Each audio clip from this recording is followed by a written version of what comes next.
Sheet metal was my livelihood, but I never thought I'd be building gear like this. Every week, we turn tons of steel into rolling works of art. Some of the toughest gear in the world comes out of this factory.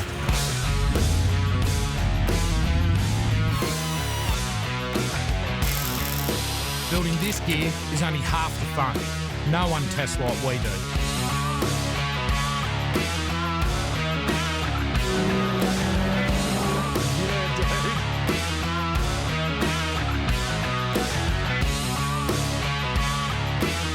My passion has taken my family to the edges of the earth. Life's a game.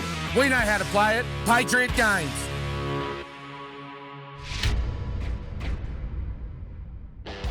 It's that time of year again. The Finke Desert Race is almost here. This year, Justin and Tommy will be racing in an all-new Polaris side-by-side.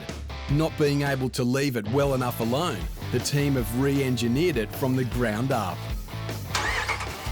The quickest route to the Finke Desert Race is through the Simpson Desert, which will also put Sarah's new RT15 Super Tourer to the test.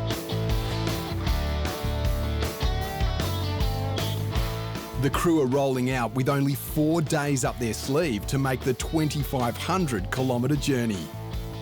Buckle in, crew. To make it to Finke, we'll need to drive through the night.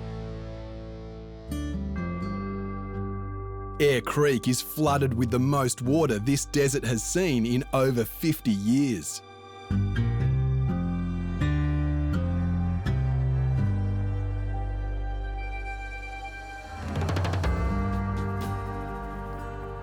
Rolling into Birdsville, the feeling is just, look, we're here. Apart from being tired, being absolutely shattered from driving all night, you know, the sun's popping up, we're rolling down the main strip, you know, you come past the servo, you see the Birdsville pub on your right-hand side, and this is it, the gateway to the middle of Australia, the centre of Australia, and we're going to be getting across it in the next few hours, hopefully.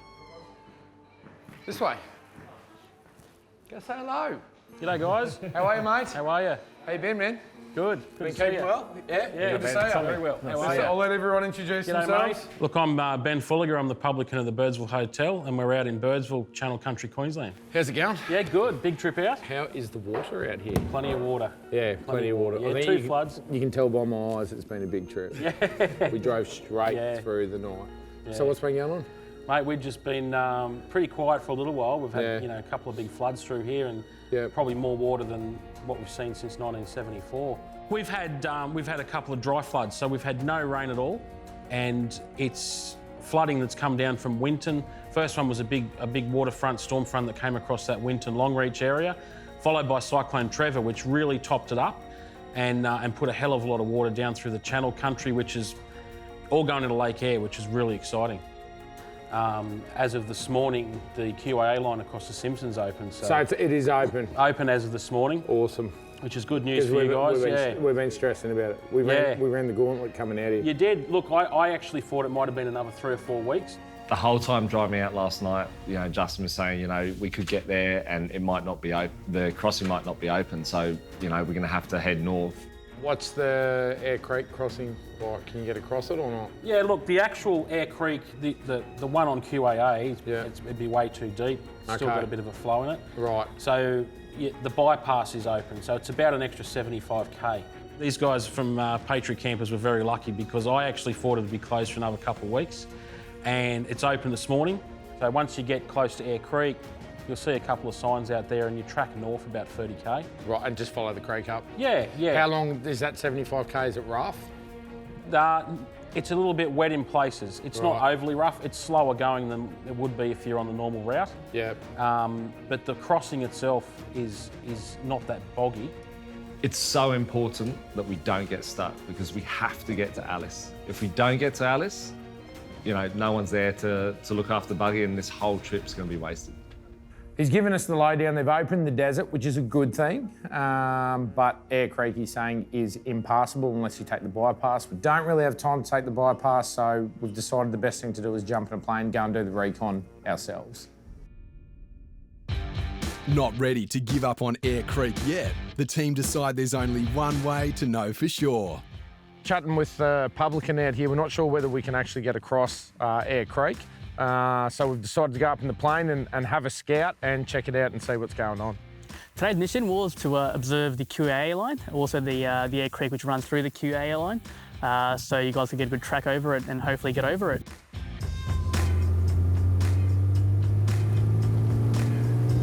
Here we go. When I saw the little plane, it was kind of scary because it was so small, but there were so many people inside. Flooding in the Simpson Desert is rare, and as frustrating as this situation is, it's still a once-in-a-lifetime opportunity to see it from the air. Flooding around Birdsville is really an amazing thing to see because it brings all these birds in, pelicans, bird life. You know, when water goes, they say just add water. When water goes through the channel country and down to the lake, it's something that you rarely see. Yeah, so the Diamantina River, flowing up north from the Channel Country, had the most rainfall in the past 30 years. And because of that, there's sort of everywhere, the riverbanks overflow, you get a lot of bird life coming down as well, and all that greenness, when we fly back into Birdsville, you'll see completely everywhere. It's quite amazing at the moment. It's been over 30 years since they've received this amount of water out here, and apart from just going and scouting Air Creek and ensuring we can get across, I'm actually really excited to see the perspective of what this water does travelling down right into the middle of Australia.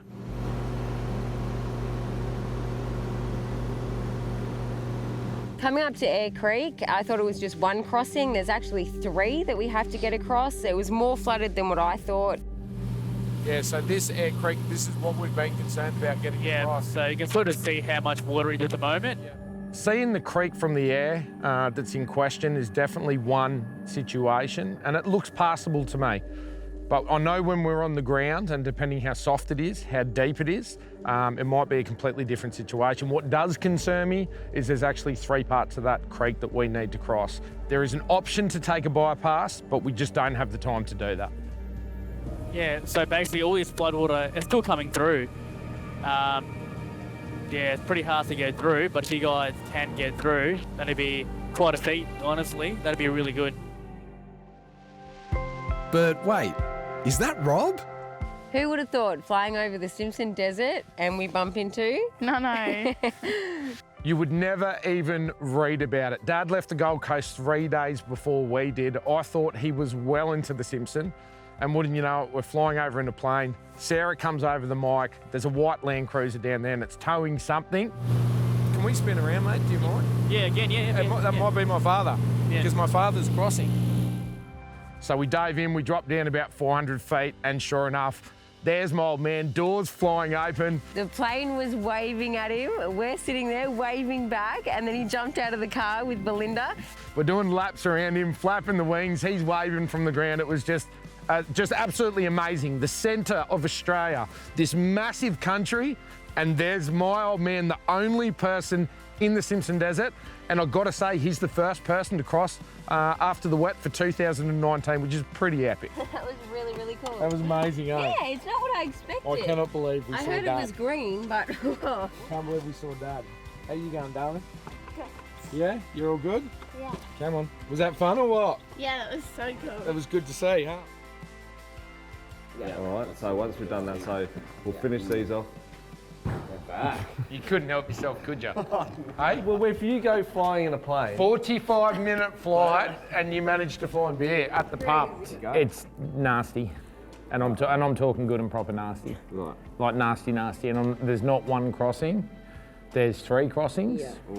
From the air, I would say 50-50 possible. But I think when we get down there, I think it's deep. And I'm talking deep. Like swallow a whole 2,500 ram deep.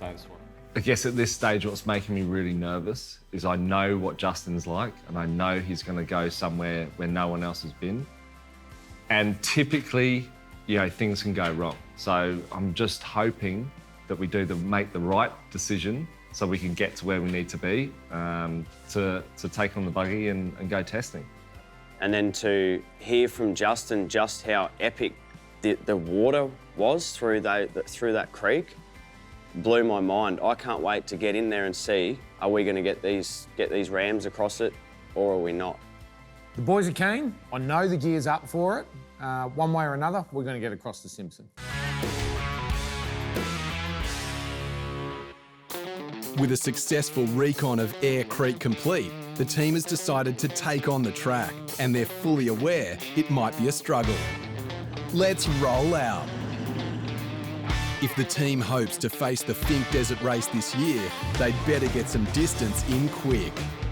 Good to be back in black. Good to be back. Back in the black truck, huh? Oh yeah, love this car. It's been a while. Yeah, it's been You a two have grown a little bit since the last trip with me. Back in the black truck and towing a new X1H across the desert, the boys are well and truly in their element. The iconic black truck has been all around the world and was only just in Colorado a few months ago, taking on the Alpine Loop. Can you see through my dust? Can you see what's up ahead, mate? Yes, we can. So this is the first journey. This is number one. This is the entry to the Simpson. Woo! Sarah and Mia are commandeering Sarah's new car and the latest in the Super Tourer range, the RT15. This supercharged V8 petrol engine Hemi gives the humble Land Cruiser a real run for its money and is slightly smaller than its big brother, the 2500. I'm very excited, mate. It's, are we going to get out in the dust yet?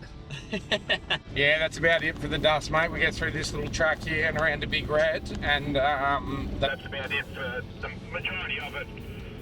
For, I don't know, I reckon probably 700 dunes, and then it starts getting dusty again. Holy. 700 dunes. Rounding out the convoy is Tommy and Dave in the big rig, the RT25 Super Tourer. Made to haul large loads, the RT25 is bigger in size than the 1500 and boasts a turbo diesel engine. As the crew crest over Little Red, they get their first taste of the desert. Whoa! Whoa! Oh my gosh. Yeah, that was good. Have a look at this view. Looks like you're about to just drop off a cliff. That is insane. Whoa, look at that view. That looks pretty good from where I'm sitting, eh? Those big trucks coming down that hill. If you think that's impressive, guys, wait till you see Big Red. So pulling up to Big Red today, you know, it was one of those things that you don't really expect to see until you get there. You know, it's a big mound of sand, and so to come here today and actually see it, you know, it was crazy. It was very daunting though. So this is Big Red. Oh, damn. Nice. You picked a track yet, Tommy? Which one you gonna do? Everybody has to do one.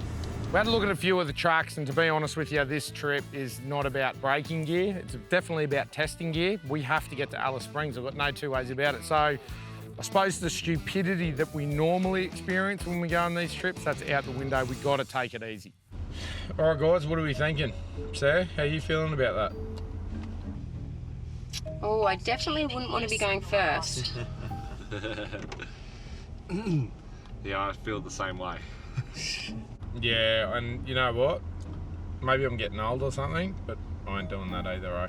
When Justin said, let's not break the trucks and let's take an easier track, I'm thinking, what happened there? What happened to my husband?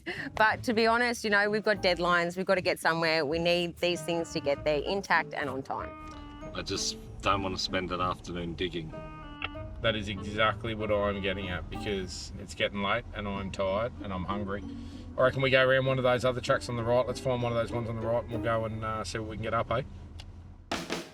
Choose your lines wisely, team. It's time to take on Big Red. So we picked a track that still looked pretty challenging, but we knew that we could get all the trucks up. And first up is the black truck. All right, here we go. We're rolling. I hope I got enough run up here.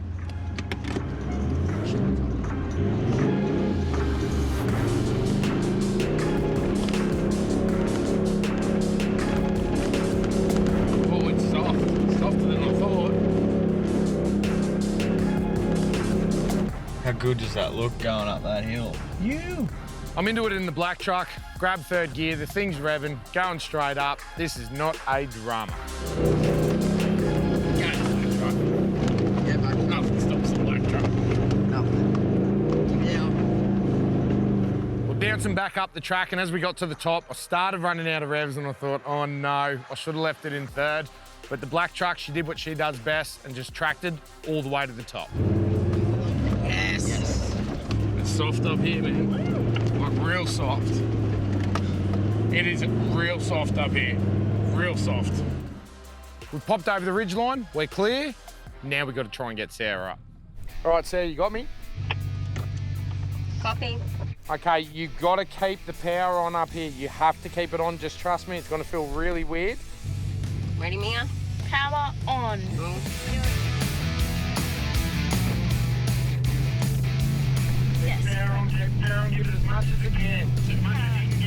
My butt was like jumping out of the seat, so was Mia's, but I just had that foot firmly pressed down. Yeah, I'm going. Listen to that heavy go.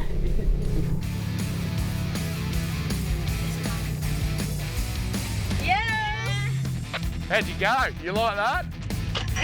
Yeah, that was crazy. Well done. How'd you Yeah, go? that was cool. Yeah? It's freaky when you get to the top because you feel like it's gonna there's nothing there. You Yeah. know? You're like you're gonna drop off. Yeah. You feel like you want to fall off the top there, but you just got to keep into it. Yeah, You just got to keep yeah. going. Well done. It feels kind of like glamour Yeah. when you can't see. Let's get the big girl up. All I've got to think, I looked at Dave and I said, what do you reckon? He said, mate, you've just got to put your foot to the floor and keep it on. So that's what I did. Mate, the trick is it's a big truck. You got a lot of weight there, dude. You just need to hold the power on. It's all about momentum. I trust you, buddy. All right, send it. Ending. This does all right. This is going. Full send. Go. Round to the left now. Round to the left. Keep it going. Keep it on. On. Here we go. Over the ridge. Go. Right. That's it, mate. Yeah. Easy done. And I think we say, that's how you do that. And that's how you do that. Yes.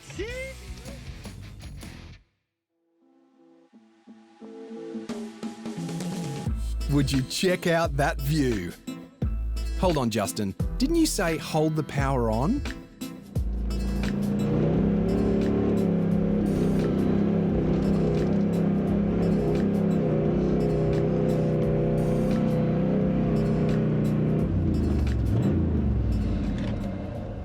I'm not clear.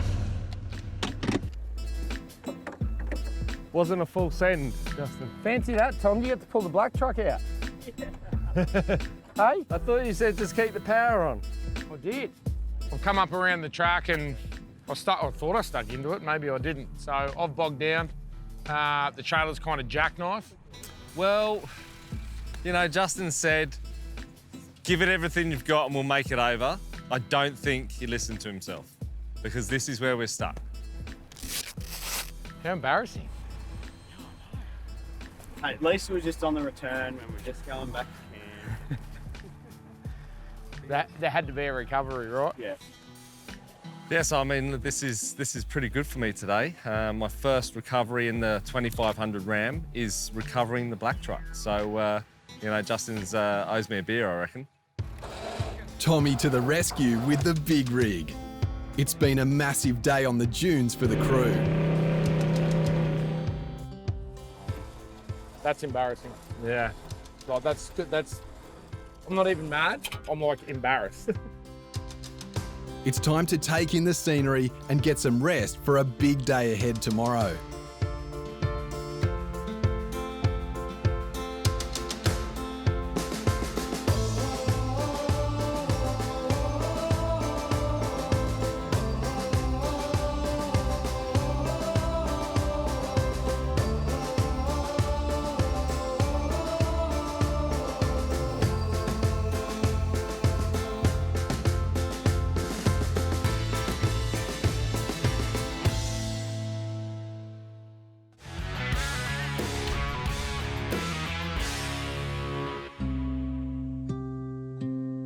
There's no time to lose, and the crew is up at first light to make the most of the next 2 days.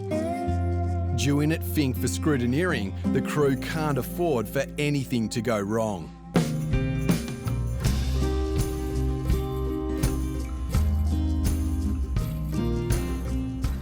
I know my old man's somewhere out there he's on the other side of the creek. So there's two reasons now that I want to get across as quick as possible. I want to get across because we need to get into Alice by Tuesday morning, but I want to try and catch my old man in the desert. How cool would that be? You know, catching up with him. The kids get to see him out in the Simpson. You seeing what I'm seeing here, guys? Mate, this looks really good. This is beautiful. Can you see that big swimming pool in front of us? Definitely can. Is that the one we're going to go through? That's the one we kind of need to go through. So that detour sign that we're looking at is obviously for the bypass. This is what we're looking in the plane yesterday. But once again, man, it's just going to come down to time. I think we get down there and check it out. We'll have a look at it, but I can almost guarantee that we're not going through that looking at it from here. This creek crossing could cost the team Finke.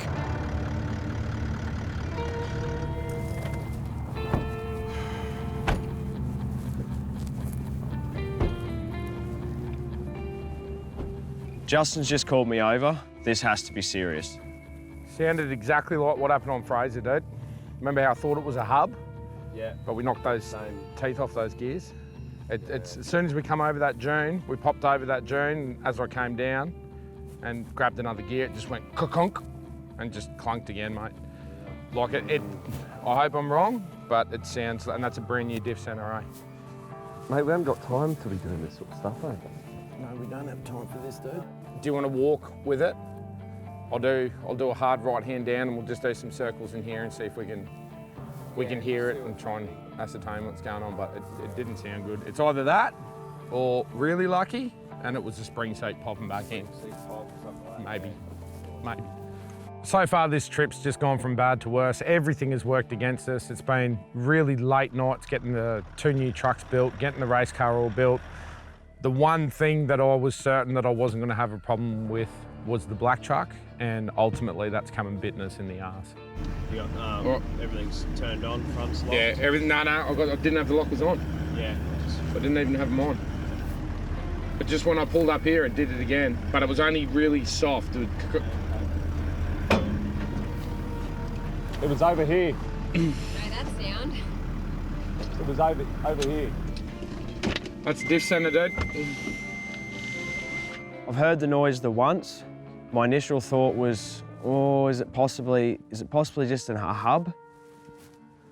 But walking next to it, listening to that sound, Justin and I both know it. We've done that front diff. That's a center, dude. No two ways about it. Yeah, what's happened is obviously it's skipping teeth. It's skipping teeth, so it's going good, good, good, skip, good, good, good, skip. Yeah. You'll get another 1 or 2 kilometres by that time. That pinion gear set's just going to be stripped to hell. I don't think this could have come at a worse time. I've just put a brand new diff in this truck before we left. Brand new nitro gears, 488 gears. This is the second set of gears that I've put into this car, and this is absolutely killing me. The problem we've got is, I would say that if we got to be in Alice Tuesday morning, right? What are we today? Sunday. So we got 2 days. All that's going through my mind is, how do I get this to the other end of the Simpson? So we've got 230 kilometres. Okay. Of sand dunes, maybe a little bit less. Time is against us. Time's our biggest problem right now. I just can't believe we're in a situation with this truck that could possibly mean we're not going to make it to Finke. Next time on Patriot Games. The team have only just made it into the Simpson Desert and the black truck is experiencing some issues. With only 2 days left to cross the entire desert and make it to Finke, the crew are stuck in one of the harshest bog holes they've ever faced. Rigs, gear and tempers are pushed to the limit as Finke feels further away than ever. Think how long it's taking you just to get there. Think how long it's going to take my truck. And you know what? When someone tells me I can't do something, that's the time that I get it done.